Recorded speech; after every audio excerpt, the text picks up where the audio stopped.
So my understanding is this is the last class you have of the policy boot camp, so please don't all stare out the window counting down the clock. I remember back in grade school, the last class, the last day of school, I always felt bad for the professor as to what was going on. But Victor, great to see you. I hope you had a nice ride up to Palo Alto from the Central Valley. If you're not familiar with Victor's background, Victor is a multi-generational Californian who has a family farm in the Central Valley, and I think coming up here is always something of a culture shock, no?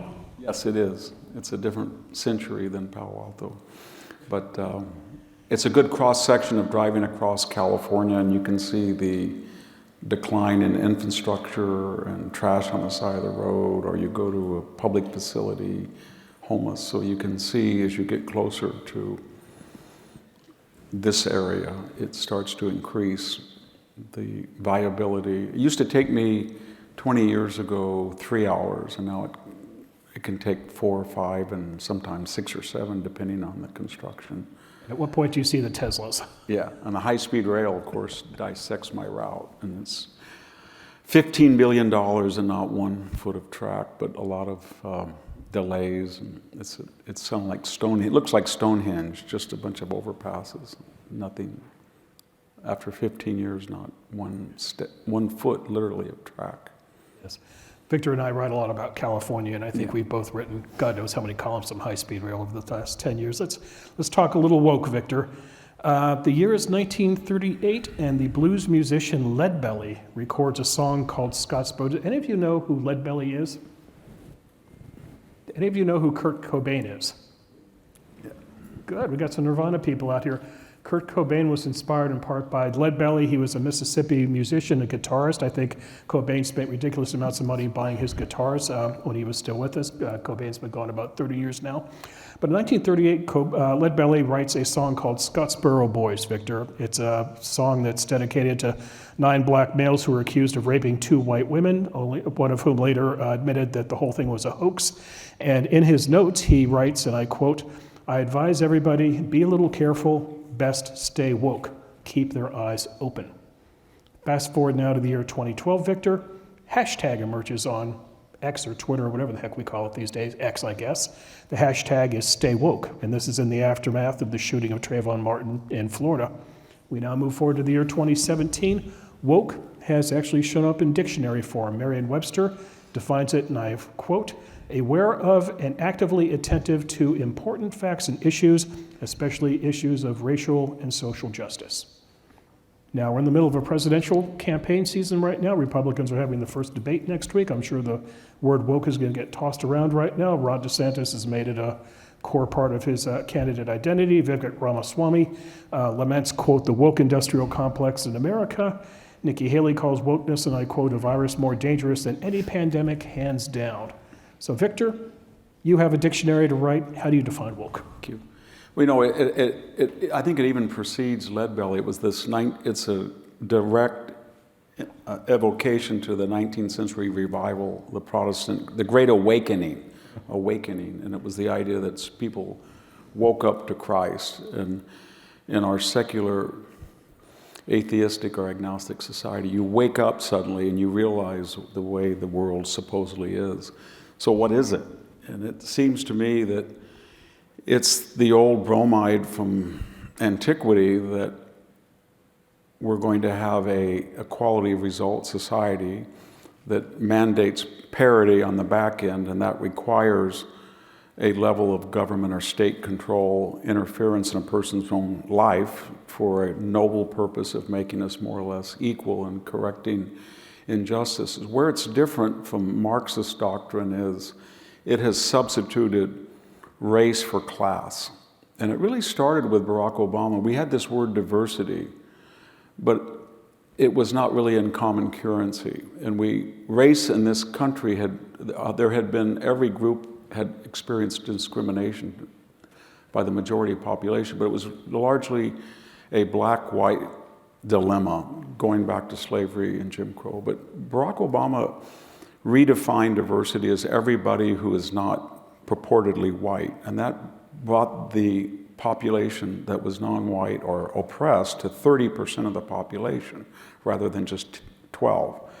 And then he did something quite differently. This was the foundations of woke. He separated oppression by class for race. So he said that class is not really the barometer. If you're in East Palestine, Ohio, and you have nothing, you're still an oppressor because you're white.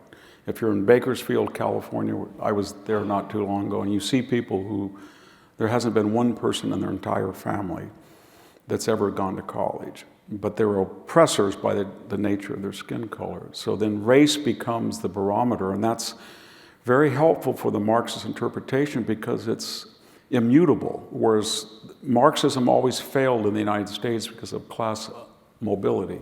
Some of your parents are very wealthy, you may not be wealthy. Some of your parents are very poor, you may be upper middle class or wealthy. And so that fluidity meant it was very hard to get a static, permanent underclass. But when you introduce race into it, and unlike gender, you say you can't construct your race, it's permanent, and therefore you're a permanent victim, then it's a much more powerful idea that we have to use the state to make equality of result primarily, but not exclusively on race. And then you get these idiosyncratic, strange things. That's why I think it's the strange case of woke. So we're supposed to believe that LeBron James is a victim. He's a multi-billionaire.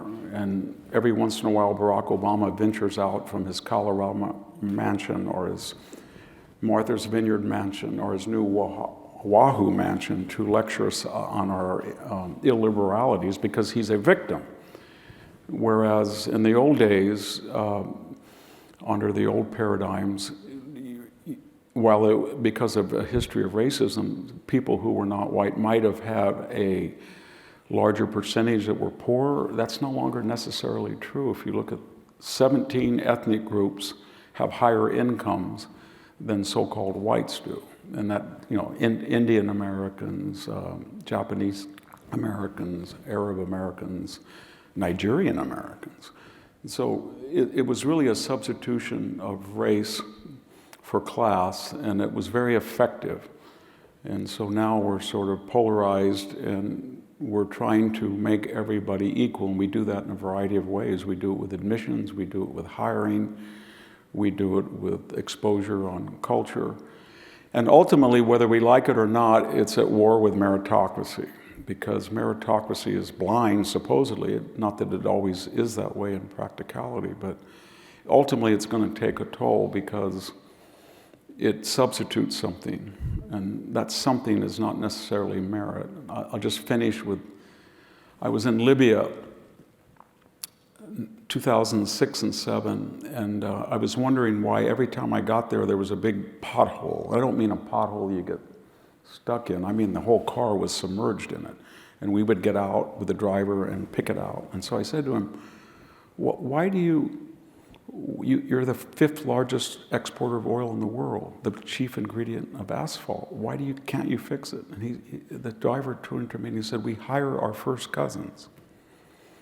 And what he meant was, the basis by which we hire is not on a civil service meritocratic system, it's a tribal consideration.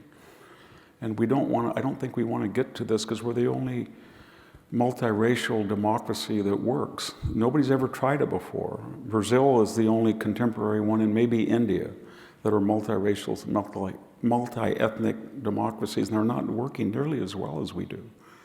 So this idea that American can be defined by anybody's looks, and then defined by a cohesion of ideas, that you're an American because you have a common ground, you believe in the Constitution, you believe in these traditions and customs and self-improvement, self-critique. That's what makes it what we're doing. So this is a very reactionary, pre-civilizational idea that we're going to go back and start judging people by their superficial appearance that should be incidental, not essential to who we are.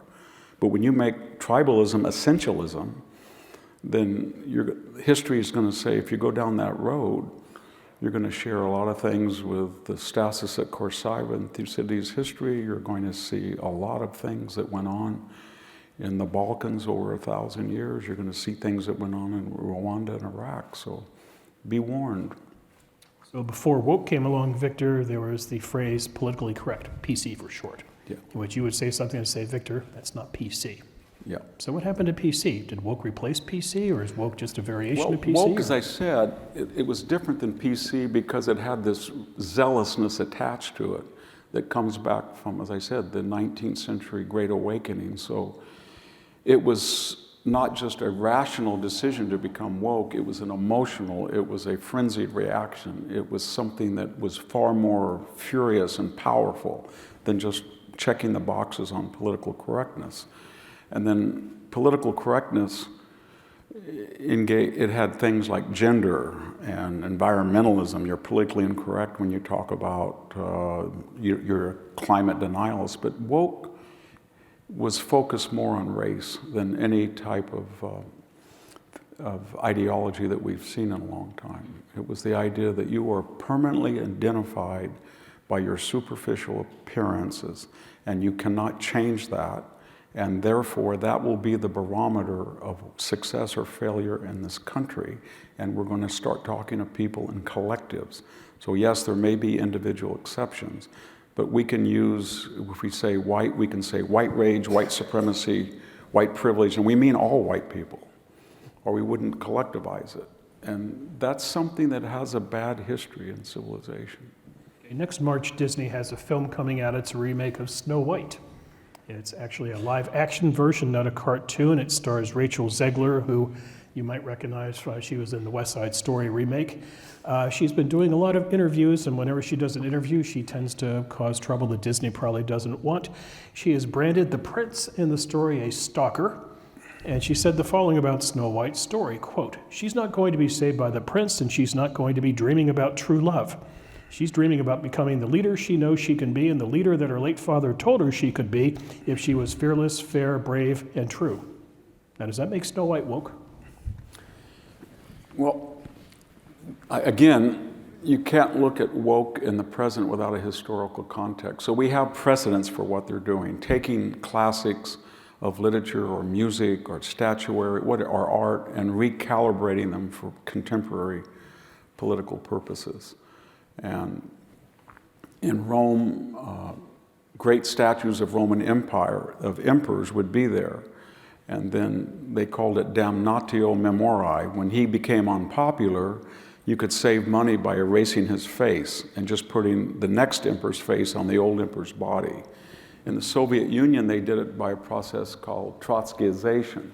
So all of a sudden, Trotsky is the hero of the revolution, and then you want to get rid of him, so you hire hundreds of thousands of people to cut his picture out of every newspaper and magazine. I lived in Greece during the dictatorship of 1973, fascist dictatorship, and they had certain ideas about going back to the Byzantine morality of the 10th or 11th century. They changed the language. They used the categorizes dialect, almost as if we were going to speak ancient Greek. They started adding accents. And one of the things they believed in, you couldn't show the female physique. So they had literally people who were going through magazines, and when the women had bikinis, they would cross-hatch between the top and the bottom with the marks a lot before they could sell it. And that's what this is right now, when we take classics and then we recalibrate them to fit contemporary views. And the problem with this is it never ends. So all these woke people think they have reached the end of history. They have moral superiority that's never been seen before. They have an intellect that is just superior to everyone. And they never think that, well, wait a minute. Once we set this model that each generation gets to tear down statues, rename names, why do we think it's going to be static? So it's conceivable that 50 years we might have a conservative, reactionary, nutty regime that says, I can't believe you people. In 2023, you aborted 1 million children. We don't do that. I cannot believe you people. You had 1.5 million homeless people. So what we're going to do is we're going to start changing names from your generation, and we're going to get rid of all references to these things that you did 50, 60 years ago that we find deplorable. And it never ends. And so the better way to look at it with Snow White or Kill a Mockingbird or a statue of James Longstreet is these are images of the past and they can be contextualized, and they're reminders of good and bad, and they're tragic, rather than to take the arrogance that we're going to look at history as melodrama. And it's always going to be one bad person and one good person. It's not shades or gradations of bad. That's what tragedy is. Good people that do bad things and bad people that can do good things. And it's a very sophisticated, complex matter. And for these arrogant people of the present to say, we have enough intelligence and morality that we can pick everybody in the past and make a line that says he's exempt and he's culpable. If you want to do that, you've got good company. You've got Hitler, you've got Stalin, you've got Mao's cultural evolution as your kindred predecessor.